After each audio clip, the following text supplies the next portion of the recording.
तो बच्चों question number 22 ध्यान दीजिए। हमें समाकलन करना है x plus 3 upon x square minus 2x minus 5 का। तो जैसा कि मैंने आपको पीछे बताया, जब कभी द्विघात बहुपद और एक घात बहुपद एक साथ में दिखाई दे तो उसका समाकलन करने के लिए एक घात बहुपद को इस प्रकार मान लिया जाता है। ओके बच्चों, जब कभी द्विघात बहुपद और एक घात बहुपद एक साथ में दिखाई दे तो उसका समाकलन करने के लिए एक घात बहुपद को इस प्रकार से मान लिया जाता है। तो आगे ध्यान दीजिए, एक घात बहुपद माना एक घात बहुपद बराबर A D D x bracket में द्विघात बहुपद प्लस बी। माना एक घात बहुपद बराबर A D D x bracket में द्विघात बहुपद प्लस बी। अब इसको सरल करके ए और बी का मान ज्ञात करेंगे। ओके बच्चों, तो एक घात बहुपद वैसे उतार लिया x प्लस 3, ए वैसे ही, और डी डी एक्स का मतलब होता है अवकलन करना है। ओके बच्चों, तो इस द्विघात बहुपद का हम अवकलन करेंगे। एक्स स्क्वायर का अवकलन 2x और माइनस 2x का अवकलन माइनस 2 हो जाएगा और माइनस 5 का अवकलन 0। ओके बच्चों, और प्लस बी वैसे उतार लिया। ओके बच्चों, तो x प्लस 3 ए और इसका अवकलन ए प्राप्त हो गया, प्लस बी वाई से। ये समीकरण 2 और इसको समीकरण 1 मान लीजिए। अब ए का अंदर गुणा करेंगे। ओके बच्चों, और तुलना करके गुणांकों की हम ए और बी का मान ज्ञात करेंगे। तो x प्लस 3 वैसे ही रह गया, ए अंदर गुणा हो गया तो 2ax माइनस 2a और प्लस बी। अब ध्यान दीजिए, x के गुणांक की तुलना x के गुणांक से और अचर पद की तुलना अचर पद से करेंगे। यहाँ x के बगल में 2a है, यहाँ x के बगल में 1 माना जा सकता है। जब कुछ नहीं होता है तो 1 मानते हैं। ओके बच्चों, तो x के बगल में 2a है, यहाँ x के बगल में 1 है, तो 2a बराबर 1, तो a का मान 1/2, क्योंकि गुणा में रहता है तो पक्षांतर करने पर अंक बटे में आ जाता है। अब अचर पद की तुलना कीजिए। माइनस 2a प्लस बी बराबर 3, माइनस 2a प्लस बी बराबर 3, माइनस 2 इंटू ए का मान 1/2 और प्लस बी बराबर 3। 2 से 2 1 कैंसिल हो गया तो माइनस 1 बचा, इधर माइनस 1 उधर गया तो क्या हो गया प्लस 1। 3 पहले से था, माइनस 1 इधर से उधर गया तो प्लस 1 हो गया। 3 1 4, तो बी का मान 4 आ गया और ए का मान 1/2। तो ए और बी का मान समीकरण 2 में रखेंगे। ओके बच्चों, तो x प्लस 3 बराबर ए का मान 1/2, इसको वैसे उतार लीजिए, और प्लस बी का मान 4।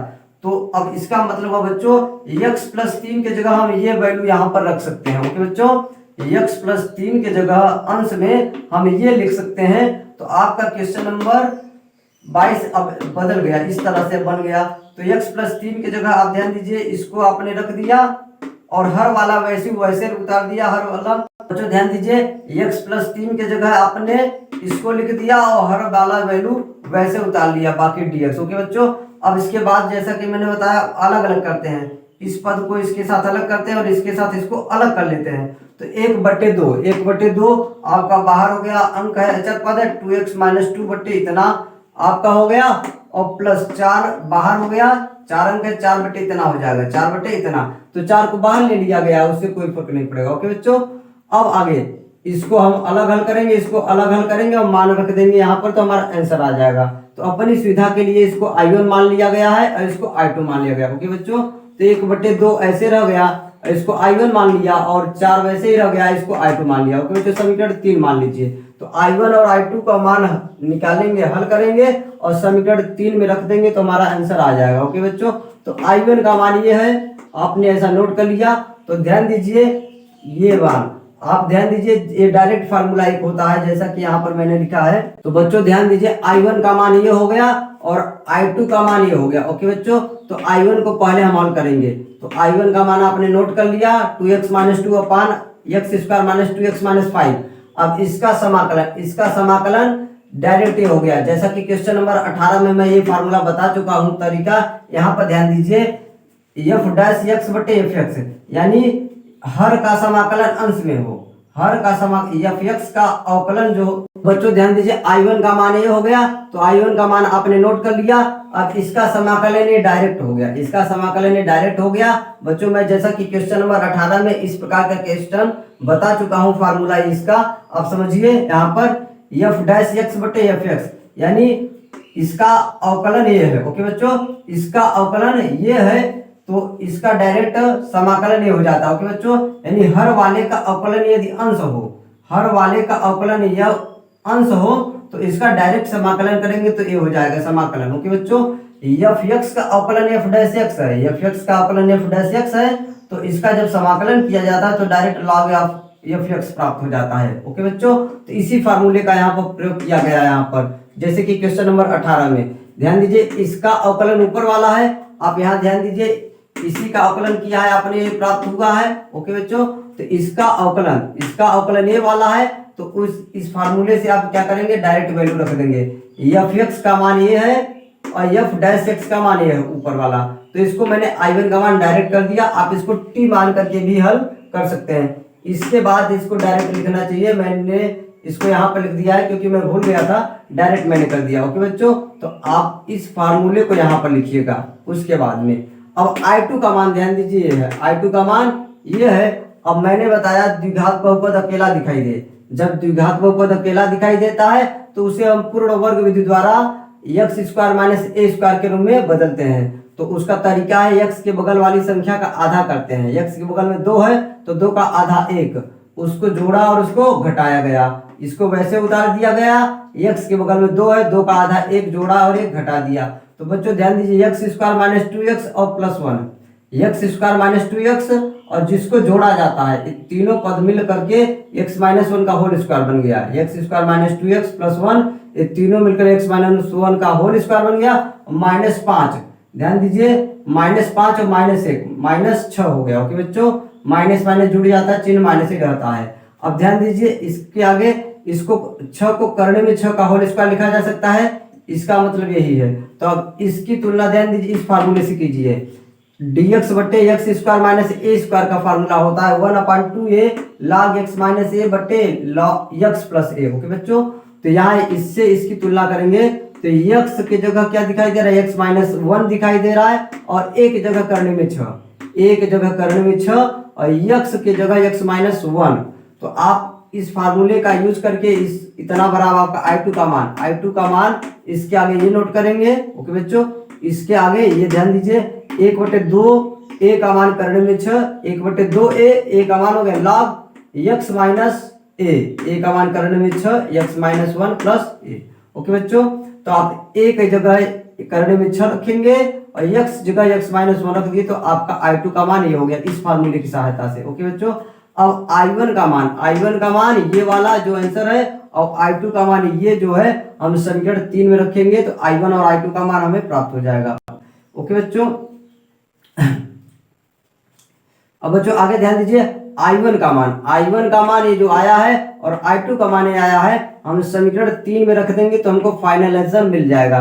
तो I1 का मान और I2 का मान समीकरण 3 में रख रहे हैं, तो 1/2 I1 का मान आपने ये प्राप्त किया है, प्लस 4 गुणित आप I2 का मान, ये मान 4 तो पहले से है, I2 का मान पूरा वैल्यू रख दिए और प्लस सी समाकलन स्थिरांक अपने से लगा दिया जाता है। तो 2 दूनी 4, 2 से 2 क्या हो गया, कट गया, और ये तो वैसे उतार दिया, 2 दूनी 4, तो 2 बट्टे करने में 6, इसको नोट ऐसे ही उतार दिया। आपका ये फाइनल आंसर है, इसे नोट कर लीजिए। बच्चों क्वेश्चन नंबर 23 ध्यान दीजिए, हमें समाकलन करना है 5x plus 3 upon under root x square plus 4x plus 10 का। तो बच्चों ध्यान दीजिए, जब कभी भी द्विघात बहुपद और एक घात बहुपद एक साथ में दिखाई दे तो उसका समाकलन करने के लिए एक घात बहुपद को इस प्रकार से मान लिया जाता है। जब कभी भी द्विघात बहुपद और एक घात बहुपद एक साथ में दिखाई दे तो उसका समाकलन करने के लिए एक घात बहुपद को इस प्रकार से मान लिया जाता है। तो बच्चों ध्यान दीजिए, माना एक घात बहुपद बराबर a ddx ब्रैकेट में द्विघात बहुपद प्लस b, माना एक घात बहुपद बराबर a ddx ब्रैकेट में द्विघात बहुपद प्लस b।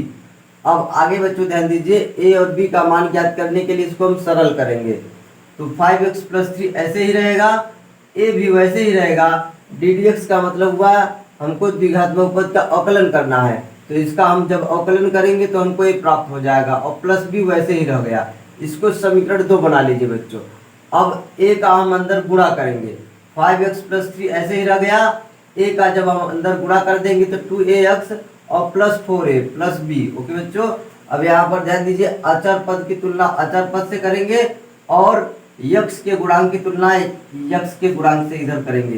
तो ध्यान दीजिए, यहाँ पर x का गुणांक 2a है और यहाँ पर 5 है, x के बगल में 2a है और यहाँ पर 5 है, तो 2a बराबर 5, तो a इक्वल टू क्या हो जाएगा 5/2, 2 में आ जाएगा। ओके बच्चों, उसी प्रकार अचर पद की तुलना 4a प्लस बी बराबर 3, 4a प्लस बी बराबर 3, यहाँ पर रख दिया a का मान 5/2, a का मान 5/2, 4 पहले से था बच्चों, 4 गुणित 5/2 प्लस b बराबर 3, तो 2 दूनी 4, ये जो 4 है ये 2 से कट जाएगा, 2 दूनी 4, तो ध्यान दीजिए 5 दूनी 10 हो गया और 10 उधर जाएगा माइनस हो जाएगा, 3 पहले से था -10 बराबर -7, b का मान -7 आ गया।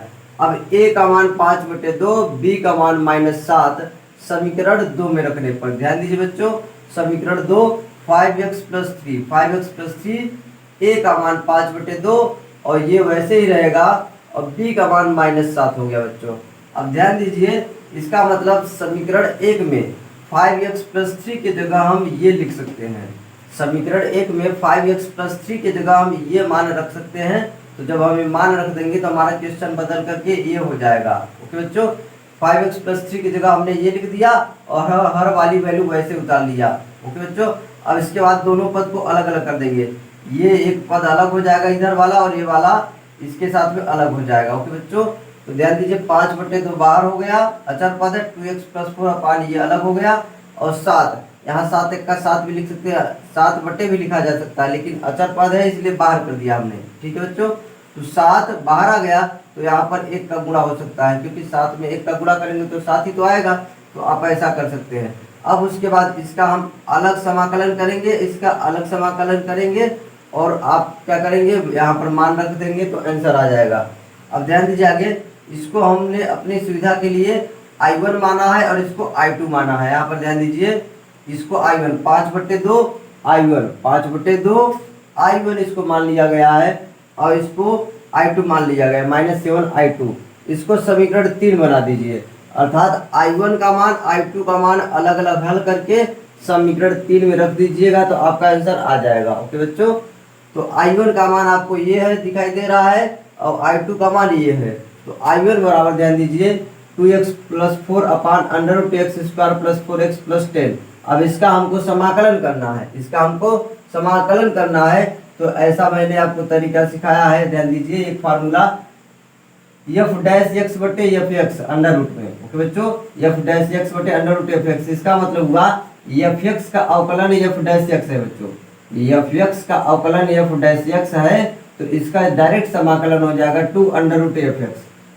fx का अवकलन यदि f'(x) है, यानी हर का अवकलन अंश हो और हर अंडर रूट में हो, तो इसका डायरेक्ट आंसर हो जाता है 2√fx। ओके बच्चों, तो ध्यान दीजिए, इसी प्रकार यहाँ ध्यान दीजिए, इसका अवकलन ऊपर वाला है, क्योंकि आपने यहाँ पर ध्यान दीजिए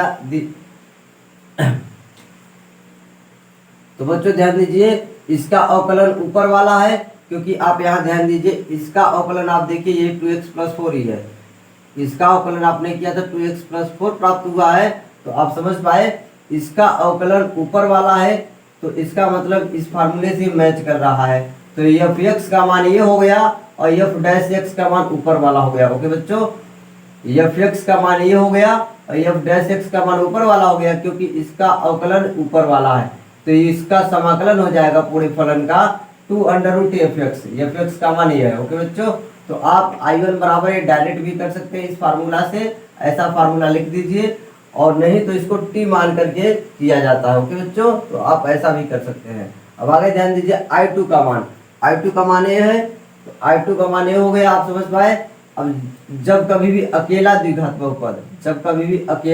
बहुपद होता है तो उसको पूर्ण वर्ग विधि द्वारा x² + a² या तो x² - a² के रूप में बदला जाता है, और तरीका मैंने आपको बताया है कि x के बगल वाली संख्या का आधा कीजिए, तो 4 का आधा 2 हो गया, उसका स्क्वायर कीजिए, 2 दूनी 4, यानी x के बगल वाली संख्या का आधा 2 हो गया, उसका स्क्वायर 4 हो गया, 4 जोड़ दिया और 4 घटा दिया, ये पूरा वैसे उतार दिया गया है। और x के बगल जो संख्या 4 है उसका आधा 2 का स्क्वायर 4 जोड़ा और 4 घटाया। ओके बच्चों, अब आगे ध्यान दीजिए, x² + 4x और +4, जिसको जोड़ रहे हैं पास में लिख लिया ऐसा, और 10 में से 4 घटा दिए 6। ओके बच्चों, x² + 4x + 4 ये, और 10 में से 4 घटा दिए 6। ओके बच्चों, अब ये x प्लस 2 का होल स्क्वायर है, ये तीनों पद ध्यान दीजिए, ये x प्लस 2 का होल स्क्वायर है, और इसको 6 को करड़ी में 6 का स्क्वायर लिखा जा सकता है, क्योंकि करड़ी का स्क्वायर करने पर कट जाएगा तो 6 ही आपको प्राप्त हो जाएगा। ओके बच्चों, तो आप इसको हम ऐसा लिख सकते हैं। अब आगे ध्यान दीजिए, ये फार्मूला ध्यान दीजिए, dx बटे under root x square plus a square, dx बटे under root x square plus a square, इसका फार्मूला ये होता है log x plus under root x square plus a square. Okay बच्चों, तो आप इसका फार्मूला ये आप ध्यान कर लीजिए, और इसकी तुलना ध्यान दीजिए, इसकी तुलना इससे कीजिए। x के जगह आपको दिखाई दे रहा है x प्लस 2, और a का मान अंडर रूट 6 है। ओके बच्चों, इसकी तुलना इससे करिएगा तो x की जगह x प्लस 2 है, और a का मान करने में 6 है, तो आपका ये इसका फार्मूला ये है। तो इसमें जब मान रखेंगे तो x की जगह x प्लस 2 रखना पड़ेगा, और a की जगह करने में 6 रखना पड़ेगा। तो आप ध्यान दीजिए, I2 का मान इसके आगे हल करेंगे तो फार्मूले से log x plus 2 plus under root, अब ध्यान दीजिए यही चीज पूरा उतार दिया गया है, जो चीज यहाँ है वही चीज पूरा उतार दिया गया है, उसी प्रकार इसको भी मैंने पूरा वैसे सेम उतार दिया है। अंडर रूट 6 का स्क्वायर करने पर 6 ही प्राप्त होगा, इसलिए मैंने अंडर रूट को हटा दिया। ओके बच्चों, अंडर रूट 6 का स्क्वायर करने पर हमको 6 ही प्राप्त होगा, तो हमने डायरेक्ट 6 लिख दिया। ओके, ध्यान दीजिए, ये वाला फार्मूला का यूज कर रहे हैं तो ये डायरेक्ट उतार दिए, तो उसी प्रकार इसको भी हम डायरेक्ट उतार दिए। अब आगे ध्यान दीजिए, I2 का मान आगे हल करेंगे तो x प्लस 2 तो वैसे ही रहेगा। अब ध्यान दीजिए, हमने क्या किया है, इसी को जब सरल किया हमने, ध्यान दीजिए, तो हमको ये प्राप्त हुआ है। ये जो ऊपर वाला क्वेश्चन, इसी को आगे सरल करते हुए हम जब आए तो हमको ये प्राप्त हुआ है, समझ पा रहे हैं। तो हम इसके जगह डायरेक्ट ये लिख सकते हैं, इसके जगह हम डायरेक्ट ये लिख सकते हैं, तो वही चीज मैंने इसकी जगह डायरेक्ट ये लिख दिया। ओके बच्चों, तो आपका I2 का मान ये हो गया, और I1 का मान ये वाला हो गया। तो I1 व I2 का मान समीकरण 3 में, समीकरण 3 इसे माना गया है, रख दीजिए, आपका फाइनल आंसर आ जाएगा। तो 5/2 तो वैसे ही रह गया, 5/2 ऐसे ही रह गया। I1 का मान ध्यान दीजिए, ये वाला 2 अंडर रूट। ओके बच्चों, और माइनस 7 पहले से ही है, और I2 का मान ये है, इसे नोट कर लीजिए, और प्लस C समाकलन स्थिरांक लास्ट में जरूर लगाइएगा। ओके बच्चों, क्योंकि अनिश्चित समाकलन में समाकलन स्थिरांक C जरूर जोड़ दिया